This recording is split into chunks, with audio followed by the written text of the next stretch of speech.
Bienvenue dans notre cabinet de curiosité. C'est un Kapala. On buvait du vin dedans et certains prétendent qu'il était mélangé à du sang. C'est tout à fait mon truc. Waouh, c'est là que t'habites? Entre, C'est quoi ça? Est-ce que c'est ce que je pense? sûrement. Je cherche quelque chose pour mon spectacle. C'est quel genre de spectacle? Je suis le plus petit spécialiste de l'évasion du monde. S'il arrive à se libérer de ce truc, je lui fais un prix. Mais pour l'instant, ça m'a l'air mal parti. Entrez. Waouh, c'est incroyable. Il y a des dizaines d'années de collection, là. Je dirais une vingtaine. C'est trop cool ce truc. Obscura n'est pas le magasin d'antiquités où irait votre grand-mère, à moins qu'elle soit très excentrique. Serait-ce une camisole de force? Je m'appelle Mike. Et moi, c'est Evan. Nous avons consacré notre vie à collectionner et négocier. à fouiller et dénicher Pour faire de cette affaire, une référence en la matière. voici Cabinet de curiosité. Salut Ryan, ça va? Salut Tim. Ça faisait longtemps. Je passe chez Obscura de temps en temps parce que je travaille dans le quartier. Vous avez des nouveautés, des trucs humains? Ouais, Je tiens un salon de tatouage avec 2 amis et on se sert beaucoup chez Obscura pour la décoration. t'as déjà vu un truc comme ça? Non, pas en vrai. C'est un Kapala. Ces crânes se trouvaient sur les autels des temples tibétains et c'était les moines qui s'en servaient. On dirait un vrai crâne. Il y a des fissures. Oui, c'est un vrai crâne. Super. Un Kapala est un crâne humain qu'on a décoré avec des métaux précieux, comme de l'argent ou du nickel, des pierres semi-précieuses et qu'on a gravé. Les gravures sont très élaborées. Oui, on voit que ça a été fait à la main. Elles ont un style plutôt ancien. Ils ont dû le plonger dans l'eau pour le ramollir. En général, c'est plus facile de travailler sur un matériau souple. On réussit mieux les détails. Il y a moins de risque d'accident aussi.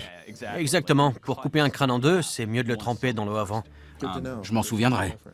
Ouais, si t'as besoin de scier un crâne un jour, appelle-moi et je te dirai comment faire. Je te l'amènerai. Tu peux me l'apporter, je te le ferai. Je ne savais pas comment les gravures avaient été faites, mais maintenant que je le sais, je vais peut-être essayer de m'entraîner sur les crânes que j'ai chez moi. La personne à qui le crâne a appartenu est très importante dans le rôle que va jouer le crâne après sa mort. Par exemple, le crâne d'un meurtrier aura des pouvoirs très sombres. Celui de quelqu'un qui est mort d'une mort violente aura des pouvoirs moyens. Et celui d'une personne décédée de mort naturelle n'aura absolument aucun pouvoir. J'ai tout de suite repéré le Kapala. Ça me rappelle mes racines.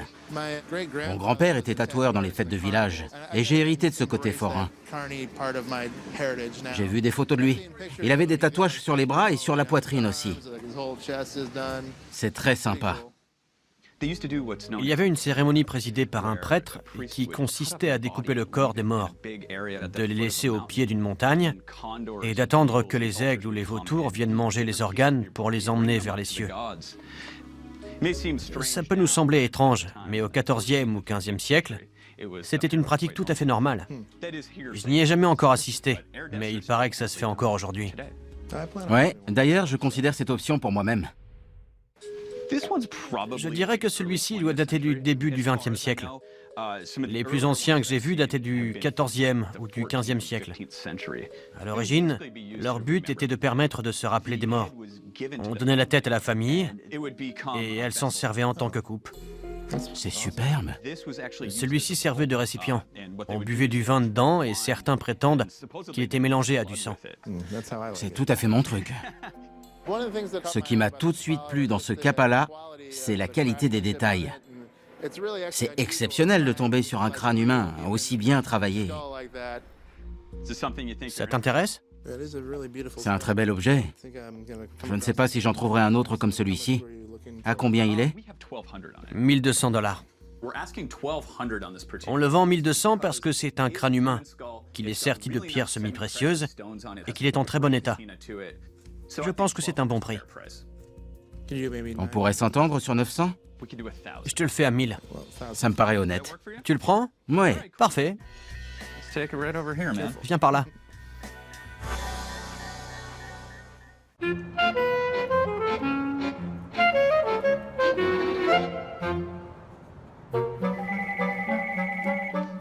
Obscura? Des dents, vous dites? D'anciennes prothèses dentaires, par exemple? Oui, je pense qu'on a ça quelque part. Passez dans l'après-midi, je vous les montrerai. Très bien. Au revoir. Ça te dit une petite balade? Ouais, on va où? On a un client qui veut des dents. Et je crois avoir ce qu'il cherche chez moi. D'accord, j'arrive.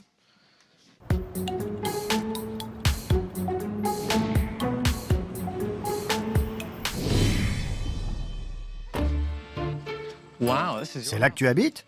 Oui, un monsieur a appelé. Il recherche de vieilles dents. Entre. Je pense avoir exactement ce qu'il veut dans ma collection privée. Je suis donc allée chez moi avec le Kurd. Je me suis dit qu'il pourrait apprendre des choses. Ça fait des années que je collectionne des curiosités. J'adore être entourée de belles choses, rares et légèrement morbides.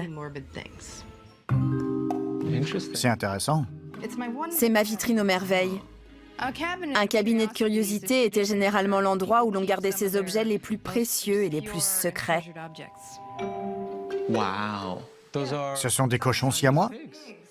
Pourquoi un taxidermiste ferait une chose pareille? Pourquoi pas? Parce que c'est dégoûtant. J'adore mes cochons siamois dansants.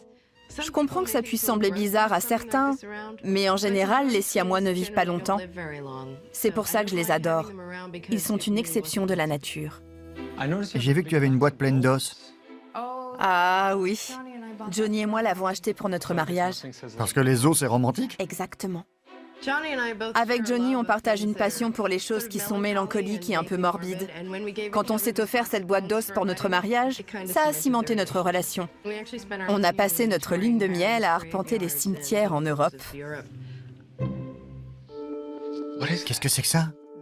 C'est ce qu'on est venu chercher. C'est ce qu'on est venu chercher? Oui, viens.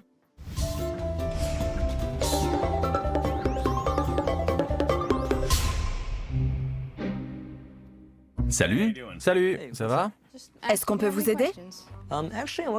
Je cherche quelque chose pour mon spectacle. Quel genre de spectacle? Je suis le plus petit spécialiste de l'évasion du monde. Je peux me libérer de menottes, de chaînes et de camisoles de force. Ah ouais? Ouais. C'est génial. Je fais des spectacles à Coney Island. Je mesure 1m06 et je pèse 34 kilos. Qu'est-ce que vous recherchez exactement? La seule chose que je vois qui pourrait être intéressante, c'est ce cercueil. Ce serait cool. Il date de la fin du 19e, début du 20e siècle.